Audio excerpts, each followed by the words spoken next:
All right, welcome back to the Because We Can podcast. My name's Aiden. Chris. And I'm Steven.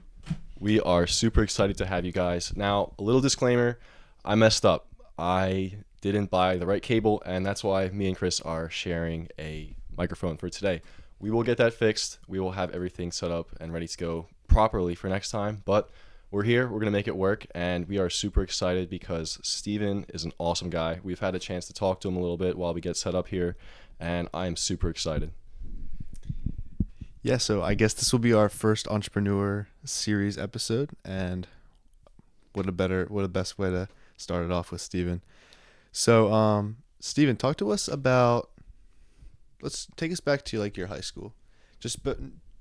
Disregard entrepreneurship and just talk to me about your life as a young adult. Okay, so I guess starting at high school, I was on the golf team. That was kind of like the only real like sport that I ever played actually. And so I did that freshman year. I also did FBLA, which is Future Business Leaders of America. So I did that and competed in that. And I also did, I started a club called the Fishing Club. I don't know if you actually knew this, Chris. I did know that. You did? Okay. Yeah. Chris and I know each other. We used to go fishing together a lot. But yeah, so I started that. I was looking at the list of clubs that the school had, and none of them really piqued my interest. And so I knew a lot of people that like to fish. And so I went to my guidance counselor and I asked him what the way is to kind of start a club. And so he said, okay, you got to find an advisor and you got to have, 15 people sign up to make it a club to start. And we ended up having like 30 people sign up. Wow. And so it was a good time. And so we would host different tournaments every spring and fall. And it was just a good time to kind of get everybody together and, earn some extracurricular points to put on resumes and things like that. And we also were real big about the community as well. So everywhere that we went fishing, we'd fill up a huge trash bag with trash around the lake, just to show that we cared about the community, and we were representing the school, so we wanted to put on a good look for that. So that was kind of what I did besides just normal high school. I think so in FBLA, Future Business Leaders of America, I competed in the resume competition. And so I had to draft up a resume and apply to a fictitious company. And I won 5th in the state for that. So that was pretty cool. And that kind of gave me my my first couple connections in the business world. And then I ended up junior year. Instead of playing golf that spring, I had some money saved up and I had a pickup. And so I bought a bunch of landscaping equipment and I said, okay, I'm gonna see, because I'd always cut grass, for extra income. And when I turned 17, I got a pickup truck and everything, and I really wanted to see how far I could take it. And so that's kind of what segued into my entrepreneurial journey, I guess you could say. So you mentioned FBLA, which I didn't have at my high school, but we did have something called DECA. Did you have that at your school? Are you familiar with it? No, I'm not. Oh, okay. So DECA is like a big national organization. It sounds kind of similar to what you're describing. And we have it has different business competitions, everything from finance to marketing to startup competitions. And a good friend of mine and myself, we took part in it senior year. Ours was the independent business plan. So like you're starting your own startup and you have to write the business plan. You need to ask for an initial investment and just provide all the details for that. And we won in the state of New Jersey and we went to national. So cool. Sounds really cool. And I think it's really cool that we share a similar experience like that. Yeah, it almost sounds exactly the same. We would have a regionals and a nationals and whatever. That's funny. I never heard of it, but it sounds exactly the same. Yeah, really similar. I wonder if they do any cross events or crossovers or something like that. Maybe they should, if not. Yeah, they should definitely. How long did you do FBLA for? It's funny. I was actually the lady who ran FBLA. I was actually with her husband on Wednesday, and I sat next to him. We were at a charity dinner, and I mentioned to him that I had never actually went to a meeting. Somehow, I was still able to compete and a part of the organization. I think I did it for maybe 2 years, or no, yeah, probably 2 years. Because it was my junior year. I started sophomore year, and my junior year the actual competition ended up getting canceled because of COVID. So I had to do an online interview. So I think 2 years. Yeah. So you said that you started your landscaping business around junior year. Mm-hmm. How was that, if at all, affected by COVID, and how did you navigate that? Yeah. So I honestly owe some of my success to COVID, because it gave me the opportunity to really dive headfirst into it.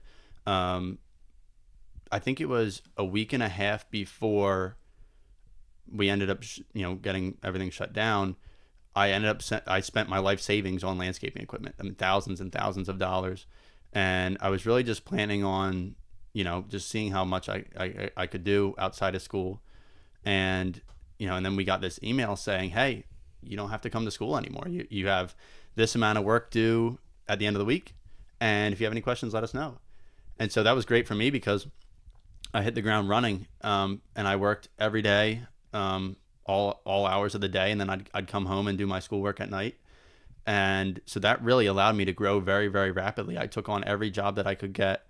And it's funny. I look back at my Snapchat memories. I get, especially this time of year, in the spring. I get updates seeing where I was and what I was doing, and so COVID really allowed me to work. I went from school being my day job to really, I'll do school when I can. I'm going to start this business, and allowed us to take off. Did you at the initial stages of your business, did you hire workers, or was it just you at the start of it? Yeah, so I had a partner at the time, and then him and I were, we were just going to do the work ourselves, and then I was the business side of the company, and he was the work side of the company. He had been doing landscaping for a while, and so had I, but not to his caliber. But I'd always been very business oriented, and I always had a business mind, and so I just started selling work. We were bidding a lot of jobs. We were getting a lot of jobs, and so we quickly realized that we needed to hire somebody. And so I reached out to one of my friends who also had landscaping experience, who needed a job, and so he joined us on, and he ended up working for me for almost 3 years. And then so we hired him, and then we started just moving, like we grew, just growing like crazy, really. And also hiring him allowed us to take on more work and better work, and work that was going to be a little bit more difficult for two people. So yeah. So what are some of the services that you guys do within your company? So back when we started, we take on anything. It wasn't even landscaping related. Sometimes it was, okay, you need 3 laborers for a day. Okay, I'll send you a bid for it.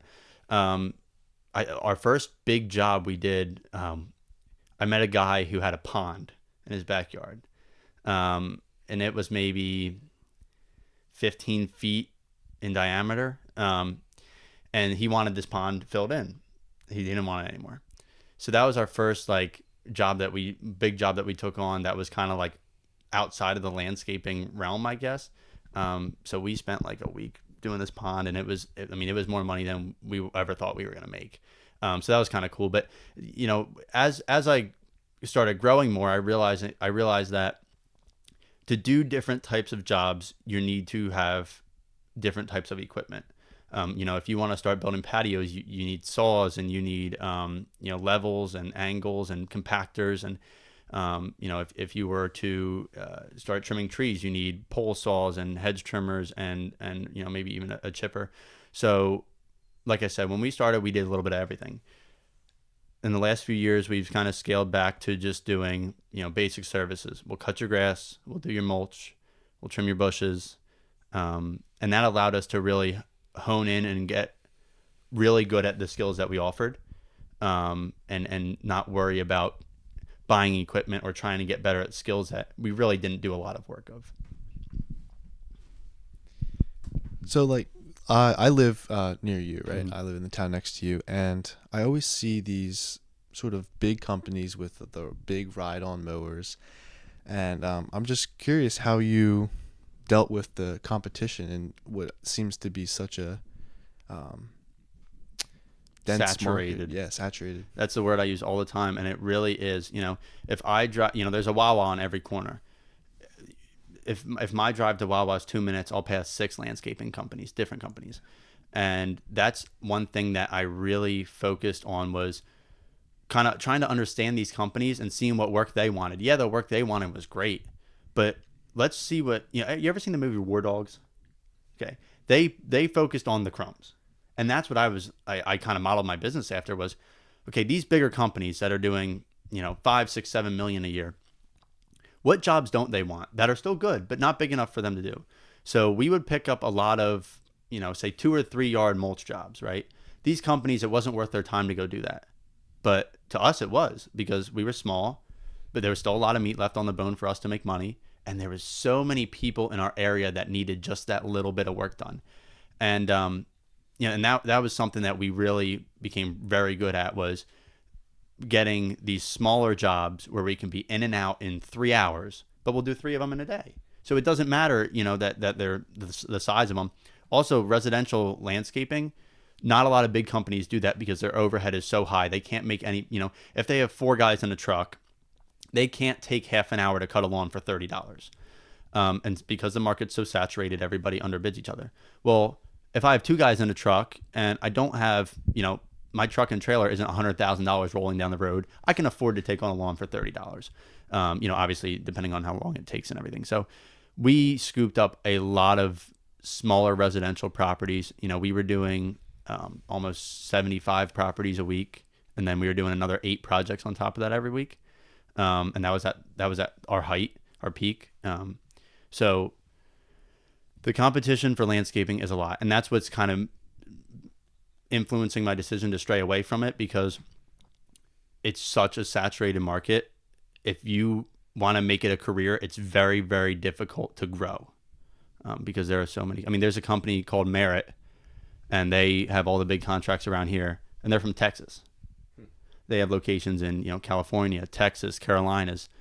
So they're monsters basically, and they come and eat up all the big good work. So the crumbs are kind of how I was able to be successful at a small scale. But if I wanted to grow any bigger than, like I said, than where I was, at basically 75 properties a week, I would have to start cutting, my prices down and less profit, which I didn't want to do.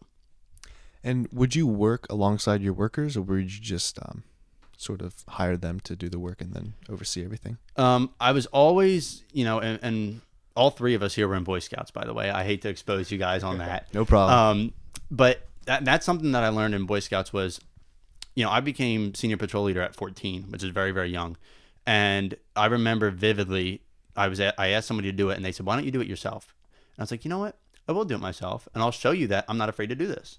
And so that always sparked a certain type of leadership that I've continued to have, where I will do the most difficult job.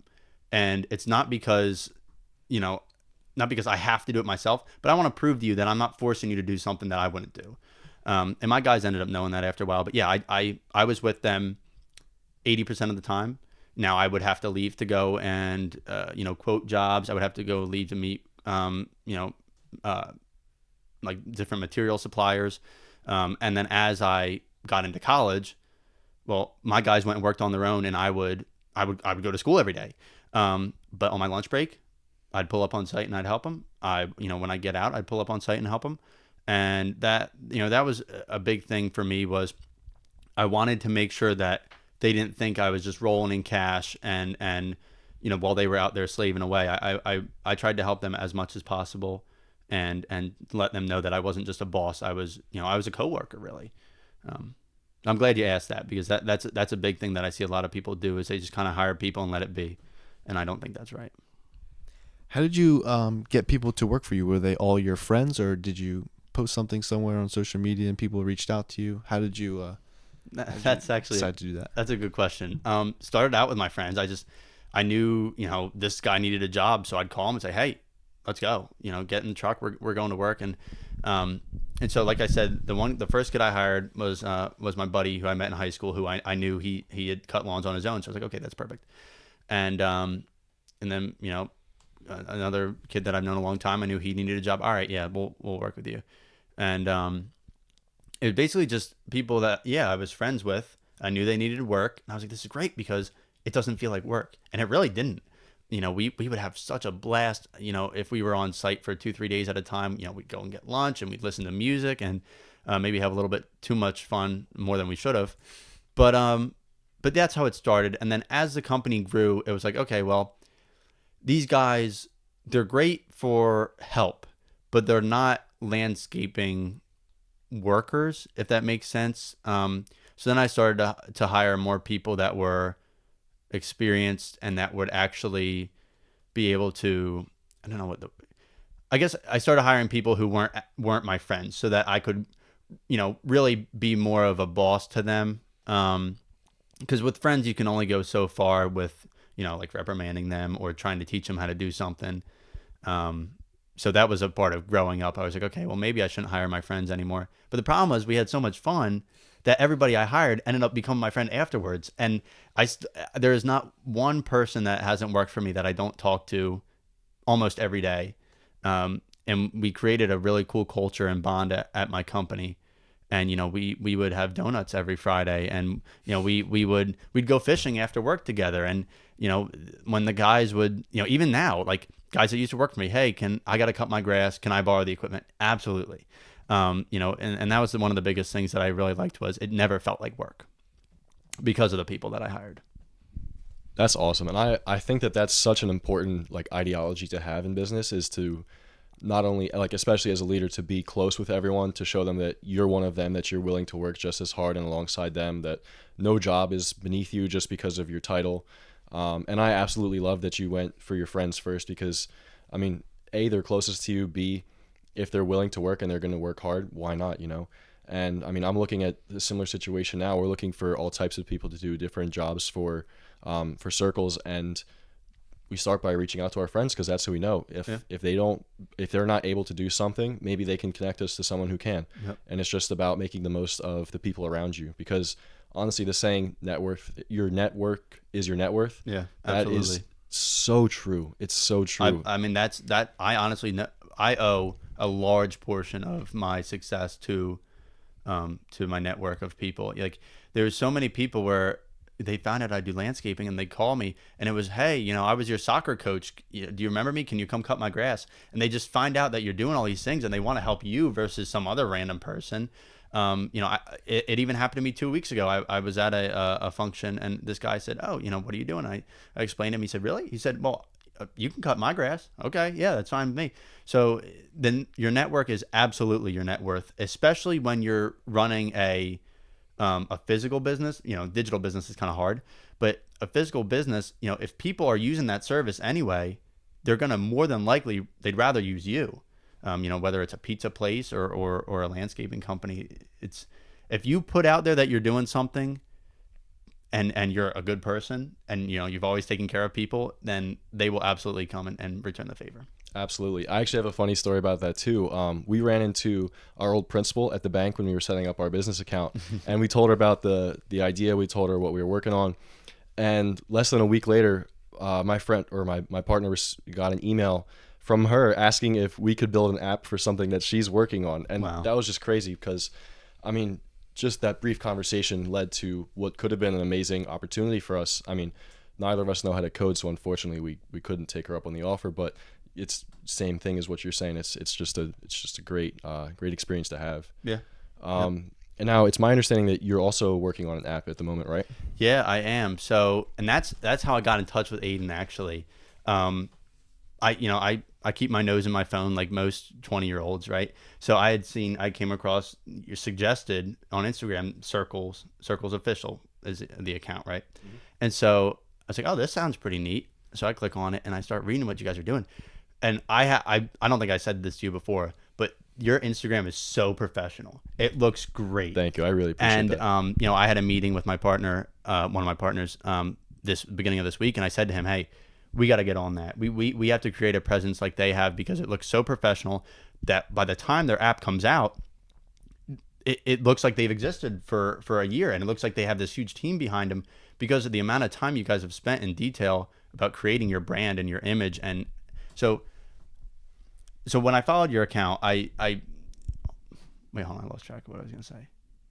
Well, while you think of that, I actually have a quick point to make. Okay. There's tons of agencies out there and like little startup groups that will buy Instagram followers, so it makes you really? think that they're professional. And it just blows my mind like how far they're willing to go to cheat out the people that they want to work with. Like, I scroll through these people's following lists.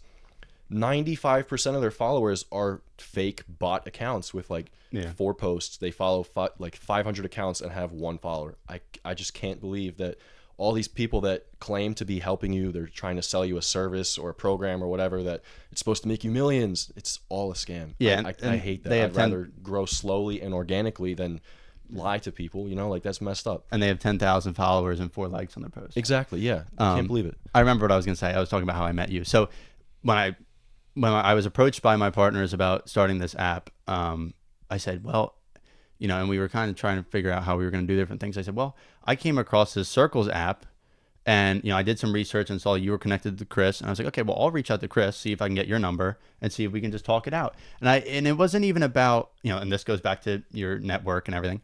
It wasn't even about like how you could help us initially. I just figured you've had experience with it, somewhat. Even if he just says, yeah, that sounds cool.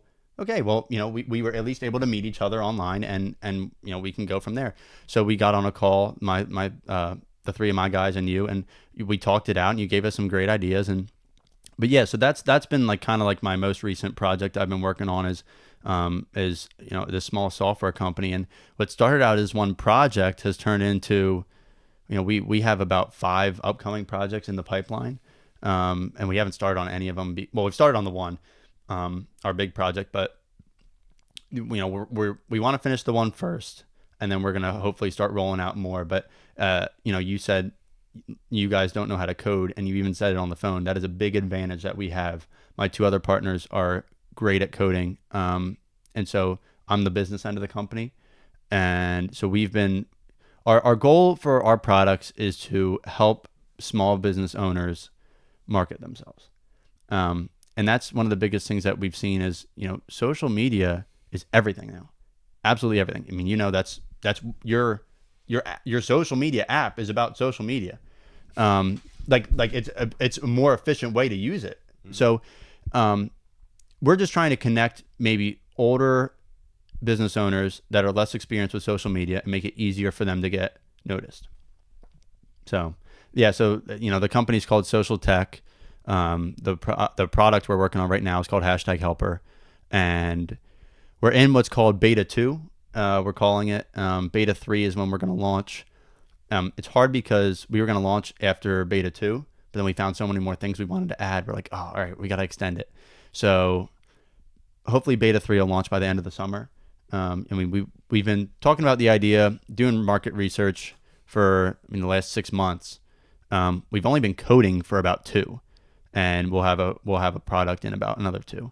So 4 months, 10 months in total, 4 months of actual coding, and I'm really excited, really really excited. I mean, I'm sure you've watched the movie The Social Network. Love that movie. It's hard not to watch that movie and want to start a software company. So that's just been the goal is making little strides. The other 2 guys are working every day on it. That's like their full-time gig. So, and we meet, a couple of times a week, and we talk on the phone until midnight, like every startup does, and, about progress and questions and where we want to be. So it's very exciting. It really is.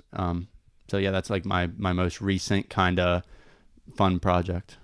How did that project idea be? Like where did it come from? Almost like The Social Network, but like a community college version. We met in a class. We met at school, and this kid Patrick, who's one of my partners, we were in a business marketing class, and the final project for the semester was create a business plan for a fictitious idea and how you're going to market it, and it was like a 20-page report. And so there was almost 8 of us in the group. And we kind of picked the dream team, dodgeball style, like, all right, I want you, I want you, I want you. And we ended up with a really solid team. And we sat down and were going through ideas of what we wanted to do.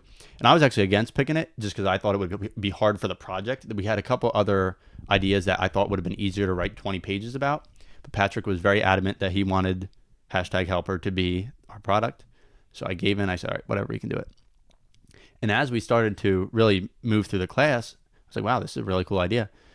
And we got halfway through the semester maybe, and me, Will, my other partner, and Patrick, we went out to eat after class. And, we just kept talking about it. And I remember I just said, like, all right, guys, when are we going to build the next Facebook? Like, let's do this. You know what I mean? And, #helper won't be the next Facebook, but it'll be the groundwork for our software company. And, it'll be our first project about really seeing if we really want to do this. And from there, we just started building. And, we offered it to our other 5 people in our group. We said, hey, actually, it was a surprise. We had to present the project, and we walked in and we opened up the laptop. We said, here it is. Bam. And so the rest of our group didn't know because they were on more of the research side, and their minds were blown. They're like, oh my God, you guys actually built this? And, obviously everybody else in the class, every other group didn't build their fictitious company. So we offered it to the rest of our group, and they said, nah, we don't really want a part of it. And so from there, we just hit the ground running, just coming up with new ideas and making connections and creating a checklist of what we wanted to accomplish. And we've just been building from there. How long has it been in the making? Hard to say. I'd say 6 months, something like that.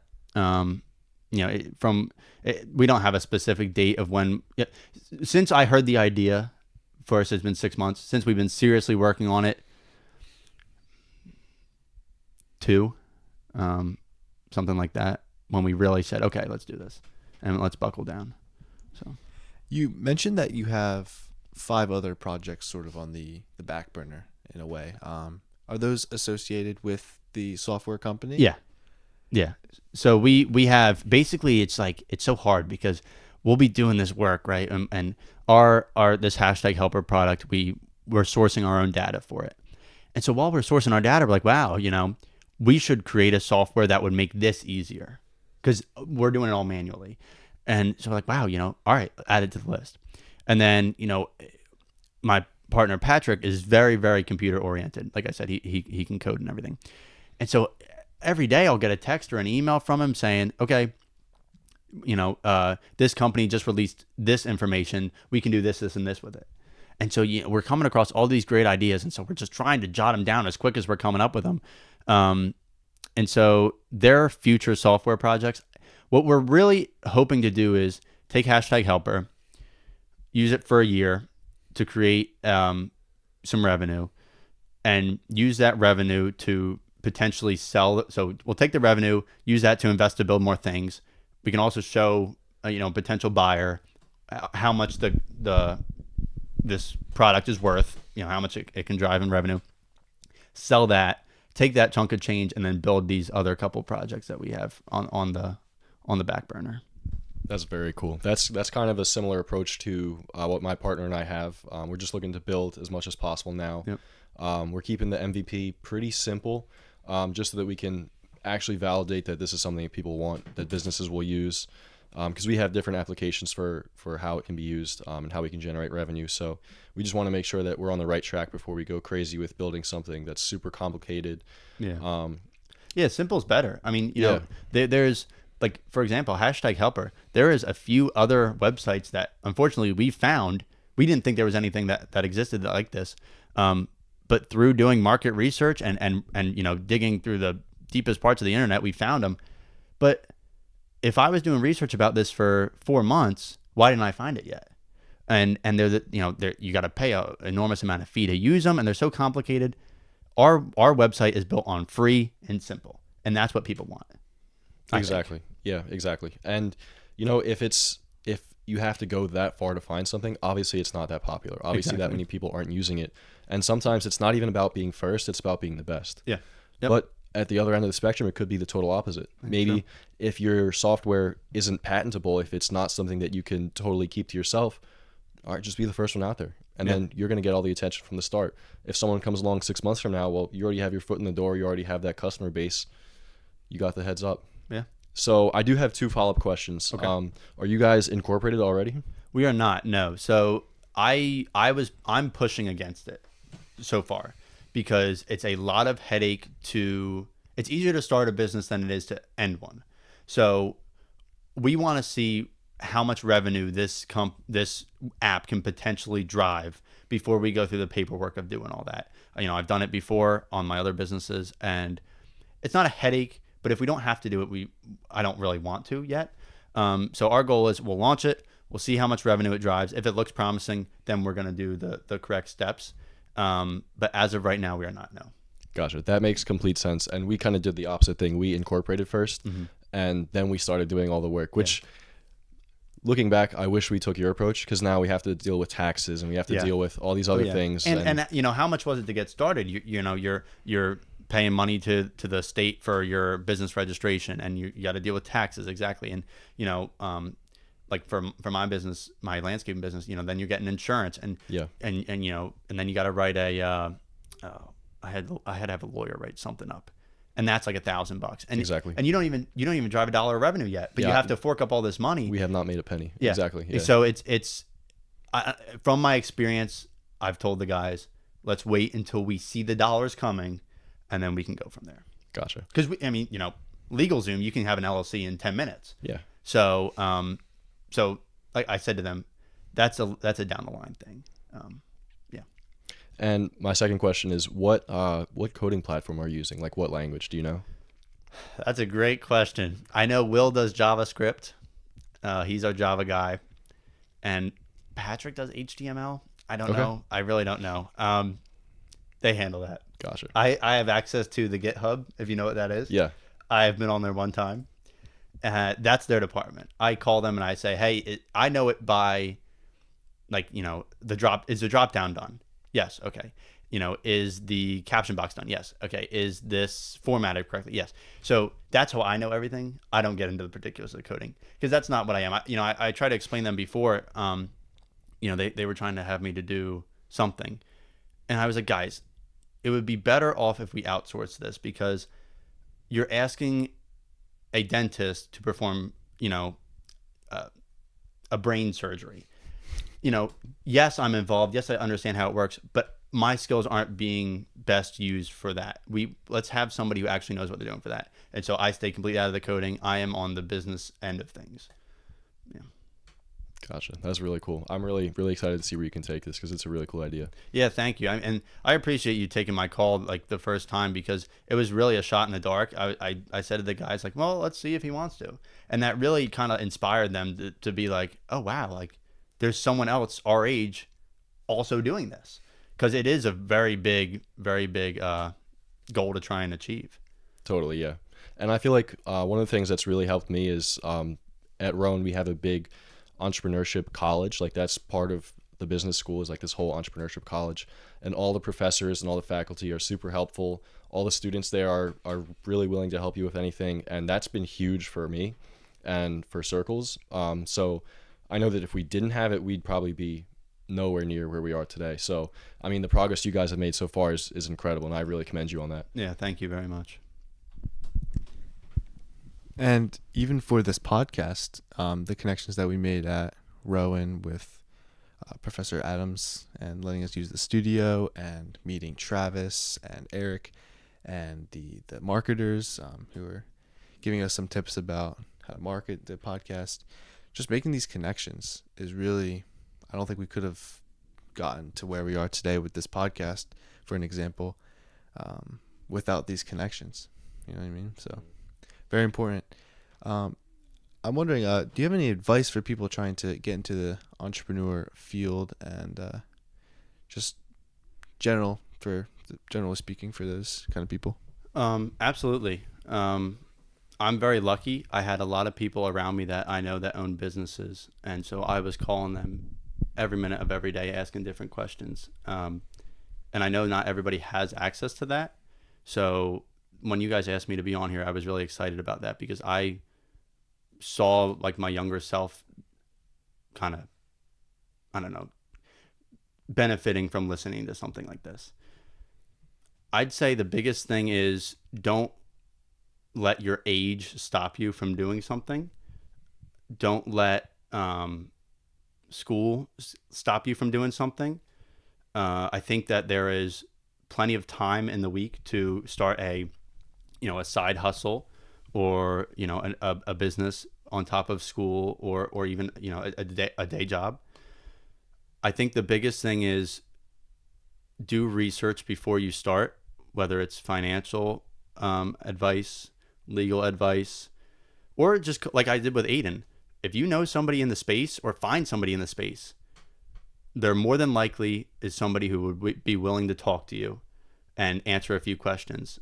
Like I said, my uncle owns a large landscaping company. I met with him 3 or 4 times when I started. What do I do about this? How do I form my company? Do I do it this way? What type of I have this much money? What type of equipment should I buy? And he was very, very helpful when it came to that kind of thing. So don't be afraid to like just kind of figure things out on your own. I know that kind of contradicts what I just said, but that's the way that I learn best. Like I would do jobs and I wouldn't make any money, and I realized, okay, well, I need to charge more, and it's not the end of the world. That's going to happen as long as you come out on positive. That's the biggest thing. But yeah, I just don't let anything restrict you from what you think you're capable of doing. I guess I have a question for both of you, actually. Okay. It's just a general conversation question, but let's say someone who's in college, right? They're putting a lot of effort into doing well in college, but they have this idea about doing something just maybe like in the entrepreneur field, but it requires 100% of their time, and focusing on this endeavor would be detrimental to their grades, their college. What would you say to that person? Aiden, I'll ask you first. I'm actually really, really glad you brought that up. There's two things that I'm going to kind of quote from. First is Y Combinator. Y Combinator is the largest startup opportunity fund in the world. They have accelerators, they have programs, they have mentors, they have investment funds, the biggest in the world. And the one thing that my partner and I are looking into right now is their startup school, which is basically just an online curriculum for everything you could possibly need to know in terms of starting a startup. Lesson 1 says that if you are a student, if you're committed to your studies, if you really, really think that that's the best thing for you in your future, don't even think about starting a startup. It's not worth it whatsoever. Now, I just met with a CPA yesterday, and he said the exact same thing. He said that if this is something you want to do, you're going to need to consider dropping out of college, either you or your partner, or both of you. If this is something that you really want to commit to full time, if you really want it to be your future, then engineering is not going to be part of that same plan because you're not going to be able to manage it. And that kind of blew my mind because that's a scary thing to hear. It is. It's very scary, especially for someone who's just starting out. But I think they're both totally wrong. I think that if it's something you absolutely want to do, you can. I don't think that there's anything that can stop you or should stop you if it's something that you truly believe in. And now, if you literally do not have the time, that's when I would say find a team. Build a team around you of people that are willing, able, and just as passionate about you or as you about the project that will help you in this journey. Because trying to do anything on your own is 10 times harder than with a team. So if you can't do it by yourself and you still really want to, build that team, make it happen, but don't let other people scare you out of doing it, because these are people that have made it. These are people that are rich, that want to keep making more money, and they want to keep you from making money so that there's more for them on the table. So don't let them scare you out of your dreams. I just have something to say before you answer my question. Okay. I see you like go on YouTube or you go on TikTok and you see all these people promoting this like wild business plan. And then you think to yourself, if this really worked, why would they promote it? Why wouldn't they just keep all the money for Yeah. themselves? Why are you selling the course instead of going out there and actually just doing the business Exactly. plan yourself? Yeah. So I just wanted to add that. So if you want to answer the question. All right, guys. Sorry for that technical difficulty there. Our camera battery ran out a little bit. We're still in the process of learning how everything works, and hopefully we'll give you guys that seamless production in the near future. But yeah, so when the camera cut off, Aiden had answered my question about just asking Steven and Aiden, what kind of advice would you give someone who's full-time student, working really hard to get good grades, focusing on their career in a particular major, but they have this idea that would require their 100% efforts and would be detrimental to their grades. And Aiden gave us a great answer, and I know Steven just had a answer to that as well. So Yeah, so I think it really depends on, a couple of different things. I think it depends on how involved you are in school. Aiden said something about, if you are a diehard student and you really enjoy your major and you're really good at school, continue with that, because, your idea, it might, you might be able to execute it when you get out of school. College typically is 4 years. That's really a short amount of time in the long run. So, if you can put off doing your grand idea until you're out of school, that's an option. Or maybe, only do it as much as you can while you're in school. That's also an option. And then really pursue it over summer and on weekends and then when you get out of school. Or, just like Aiden said, maybe build a team and kind of manage it from where you're at. And I think that those are all really solid options. But I think it really depends on, if the idea is really going to be worth it in the long run, and if schooling is going to be worth it in the long run. If you're not passionate about your major, then sure, leave it. If you think this new gig is going to be beneficial. I also think if you're a business major and you're thinking about quitting business school to start a business, you will probably learn a lot. Well, I know you will learn a lot operating the business and trying to start the business. So, don't think of it as dropping, school for a business, but maybe just converting like the way you're educating yourself. Because you can go and learn on YouTube, hours and hours and hours of content about starting businesses and specifics about certain types of businesses. So if I were you guys, I would also consider that route, because that's something that we've seen is YouTube education, social media education, and educating yourself that way. all right, great. That was a phenomenal answer, and this was a great episode. Yeah, it really I think was. we really unpacked a lot, and I think this will go on to be about 45 minutes, hour, maybe even over that. So yeah, it was great. I think we're gonna wrap it up there for today. Yeah, thank you guys for having me on. I really appreciate it. Yeah, it was a great way to open the entrepreneurial series. So, Aiden, you want to close this out? Yeah, sure. I mean, just to echo your thoughts, Chris, this was absolutely fantastic. Steven, it's been a pleasure. I'm so glad that you could come out, and we have some talks of maybe doing a second episode. So we're going to do our best to make that happen. And yeah, from us here, thank you. If you're still here, we really appreciate your support. Make sure you like and subscribe. I'm still not going to get used to that. That's never going to sound right to me. But thank you, and we'll catch you next time.